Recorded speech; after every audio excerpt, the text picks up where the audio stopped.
Hello everyone, welcome to Learn Easy. कैसे हैं आप सब? आई होप आप सब बेहतर होंगे।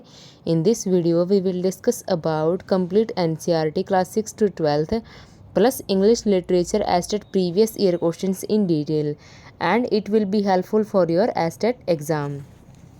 सो फर्स्ट क्वेश्चन है, in the sun rising by John Donne which of the following adjectives is used to describe the सन।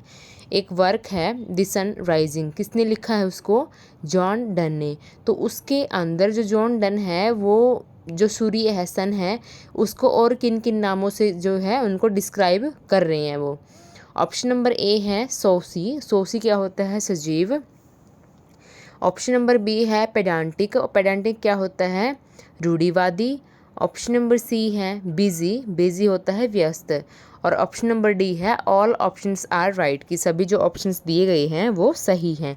तो इसका जो राइट आंसर है वो है option number D, all options are right. कि जो ये जो पेडांटिक होता है, रूढ़िवादी, इसको कंजर्वेटिव भी बोल देते हैं। ठीक है, तो इसका जो सोसी, बिजी और पेडांटिक, तीनों को मतलब डिस्क्राइब, तीनों के उस टाइप में या फिर एडजेक्टिव के रूप में जो सन है वहाँ पे द सनराइजिंग के अंदर उसको डिस्क्राइब किया गया है जॉन डन के द्वारा। नेक्स्ट क्वेश्चन है, which of the following odds is by John Dryden.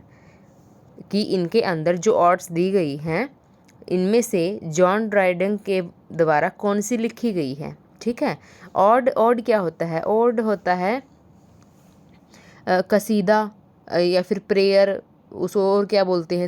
संबोध, गीति या फिर गीति काव्य। ये तो हो गया हिंदी में मीनिंग उसका।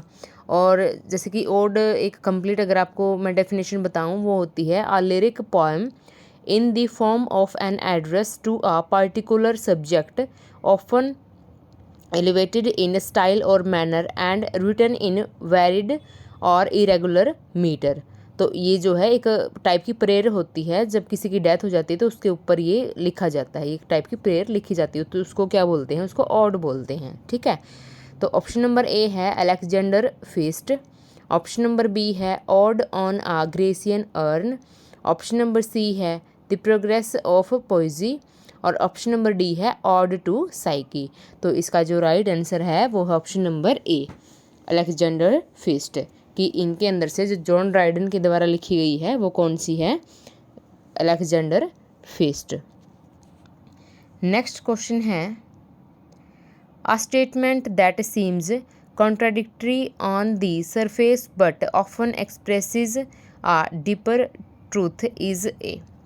इसमें क्या है कि एक स्टेटमेंट हो, कोई एक स्टेटमेंट दी गई है दैट सीम्स कॉन्ट्राडिक्टरी। कॉन्ट्राडिक्टरी होता है असंगत रूप से। ठीक है, कॉन्ट्राडिक्टरी क्या होता है? असंगत रूप से। On the surface but often expresses a deeper truth is a. लेकिन क्या है कि वो एक गहराई का जो एक सत्य होता है, गहरा जो सत्य है वो बताती है, एक्सप्रेस करती है। तो इनमें से उसके अकॉर्डिंग कौन सा मतलब जो ऑप्शन है वो ठीक होगा? ऑप्शन नंबर ए है मोटिव। ऑप्शन नंबर बी है पैराडॉक्स। ऑप्शन नंबर सी है पन। और ऑप्शन नंबर डी है सिंबल। तो इसका जो राइट आंसर है वो है option number B. Option number B है पैराडॉक्स। पैराडॉक्स क्या होता है? विरोधाभास, या फिर इसको मिस्ट्री भी बोल देते हैं। नेक्स्ट क्वेश्चन है, which of the following is written by Girish Karnad. कि इनमें से जो यहाँ पे वर्क दिए गए हैं ऑप्शंस के अंदर, तो इनमें से कौन सा गिरीश कार्नाड के द्वारा लिखा गया है? ऑप्शन नंबर ए है सेक्रीफाइस। ऑप्शन नंबर बी है घासीराम कोतवाल। ऑप्शन नंबर सी है हया वदना। और ऑप्शन नंबर डी है फाइनल सॉल्यूशंस। तो इसका जो राइट आंसर है वो ऑप्शन नंबर सी, हया वंदना। नेक्स्ट क्वेश्चन है, which poets collaborated on the lyrical ballads of 1798 thus demonstrating the spirit of the age, which is an era of revolutionary thinking dependent on a belief in the limitless possibilities of the poetic imagination। इसमें क्या बोला गया है कि विच poets, की कौन से poet, मतलब कौन से दो कवि कोलैबोरेटेड। कोलैबोरेटेड क्या होता है? सहयोग। ठीक है, कोलैबोरेटेड क्या होता है? सहयोग। On the lyrical ballads. Lyrical ballads एक वर्क है एक मतलब बड़ी सारी पोएम का वर्क है। ऑफ 1798 की 1798 के अंदर दस डेमोन्स्ट्रेटिंग क्या होता है, प्रदर्शन करना। ठीक है, डेमोन्स्ट्रेटिंग क्या होता है, प्रदर्शन करना।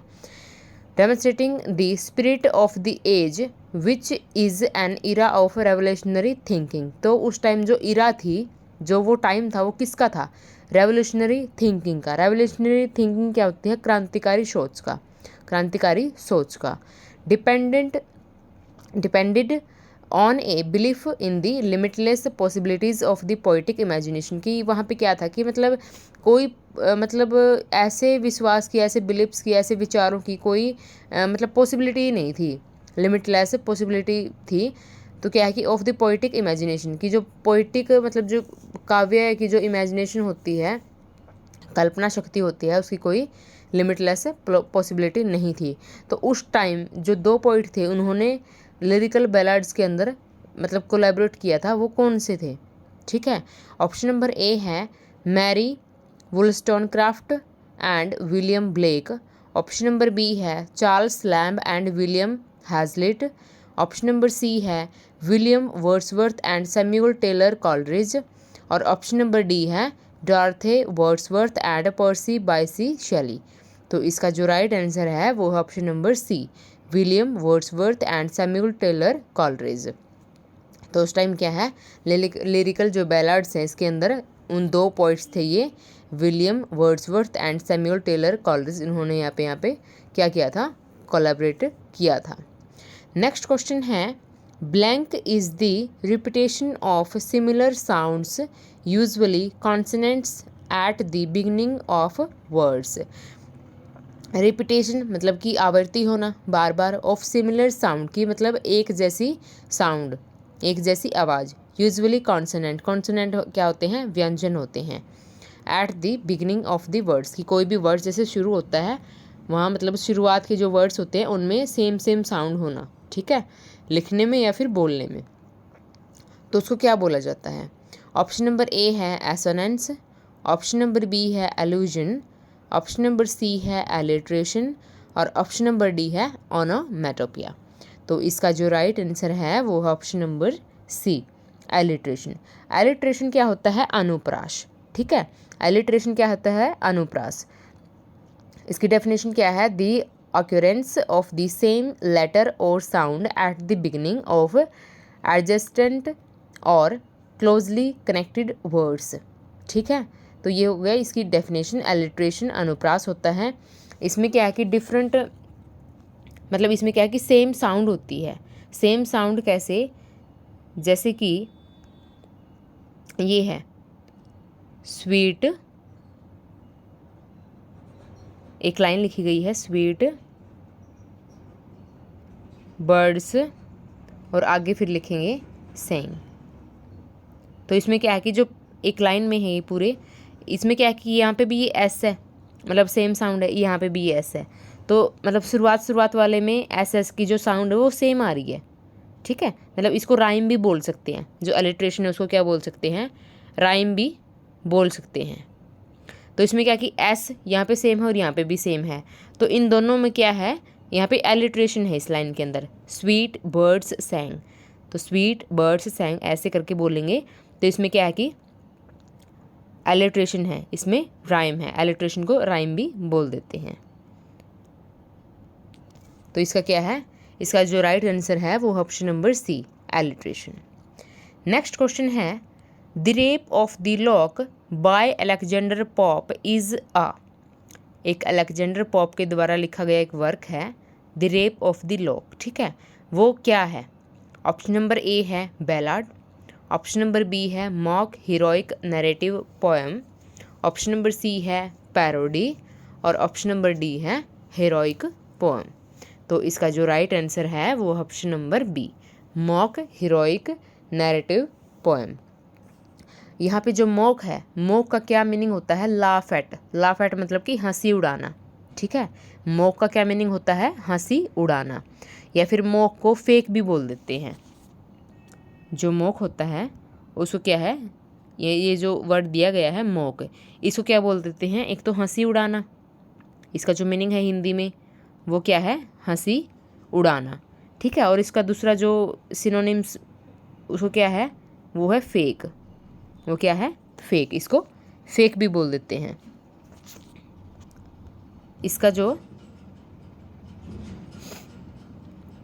नेक्स्ट है मॉक हीरोइक नैरेटिव पोएम, कि इसमें क्या कि हंसी या फिर फेक जिसको बोल देते हैं, हीरो की जो नायक है वो फेक हो, ठीक है, उसकी हंसी उड़ाई गई हो। तो इस टाइप की क्या है, एक मॉक हीरोइक नैरेटिव पोएम है the rape of the lock. ठीक है, नेक्स्ट क्वेश्चन है there was a teacher named Miss Brass who was blessed with an unruly class, they slept and snored and completely ignored theorems like Pythagoras। तो the above lines are an example of, कि जो lines दी गई हैं ये किसका example है। ठीक है, ऑप्शन नंबर ए है लिरिक, ऑप्शन नंबर बी है लाइमरिक, ऑप्शन नंबर सी है हाइकू और ऑप्शन नंबर डी है एलिगरी। तो इसका जो राइट आंसर है वो है option number B, limerick. Limerick क्या होता है, ह्यूमरस या फिर humorous frequently bawdy words of 3 long and 2 short lines. मतलब उसमें क्या है कि 3 लॉन्ग या फिर 2 शॉर्ट लाइन्स होती हैं। ठीक है, उसको क्या बोलते हैं, लाइमरिक। लाइमरिक ये जो है एक फॉर्म है, इसको किसके द्वारा पॉपुलर किया गया था, एडवर्ड लियर के द्वारा। किसके द्वारा इसको पॉपुलर किया गया था, एडवर्ड लियर के द्वारा उसको पॉपुलर किया गया था, एडवर्ड लियर। ठीक है, राइमिंग में कैसे, जैसे कि ए बी बी ए, ये वाली राइम हो। ठीक है, तो इसको क्या बोलेंगे, लाइमरिक बोलेंगे। नेक्स्ट क्वेश्चन है ही is a Sahitya Akademi award winner and he loves to write for children, who is he. मतलब यहाँ पे नेम पूछा गया है, नेम पूछा गया है किसका, वो कौन है, साहित्य अकादमी के अवार्ड विनर हैं। ठीक है, और he loves to write for children, कि वो बच्चों के लिए लिखना ज़्यादा पसंद करते हैं। हु इज़ ही, और वो कौन है। जो ऑप्शंस दिए गए हैं इनमें से ऑप्शन नंबर ए है R.K. Narayan, option number B है मनोहर मालगोनकर, ऑप्शन नंबर सी है रस्किन बॉन्ड और ऑप्शन नंबर डी है उपमान्यु चटर्जी। तो इसका जो राइट आंसर है वो option number C, Ruskin Bond. Ruskin Bond जिन्होंने क्या है कि साहित्य अकादमी अवार्ड विनर हैं और क्या है कि वो बच्चों के लिए लिखना पसंद करते हैं। नेक्स्ट क्वेश्चन है which of the following pledge was not authored bye Shakespeare, कि यहाँ पे जो प्ले दिए गए हैं ऑप्शंस में, इनमें से शेक्सपियर के द्वारा कौन सा नहीं लिखा गया है। ठीक है, कौन सा ऑथर उनके द्वारा नहीं किया गया है।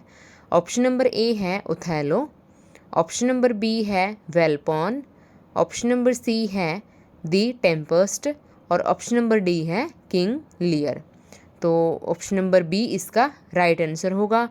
ऑप्शन नंबर बी इसके अकॉर्डिंग इसका राइट आंसर है, क्योंकि ये जो प्ले है ये शेक्सपियर, विलियम शेक्सपियर के द्वारा नहीं लिखा गया है।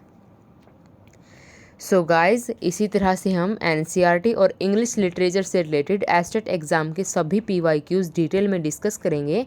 और एनसीईआरटी क्लास 6 to 12 के शॉर्ट नोट्स की कंप्लीट PDF मैंने लर्न इजी के टेलीग्राम चैनल में शेयर कर दी है और एस्टेट PYQs की सभी PDF भी मैं टेलीग्राम चैनल पर डेली शेयर करूँगी।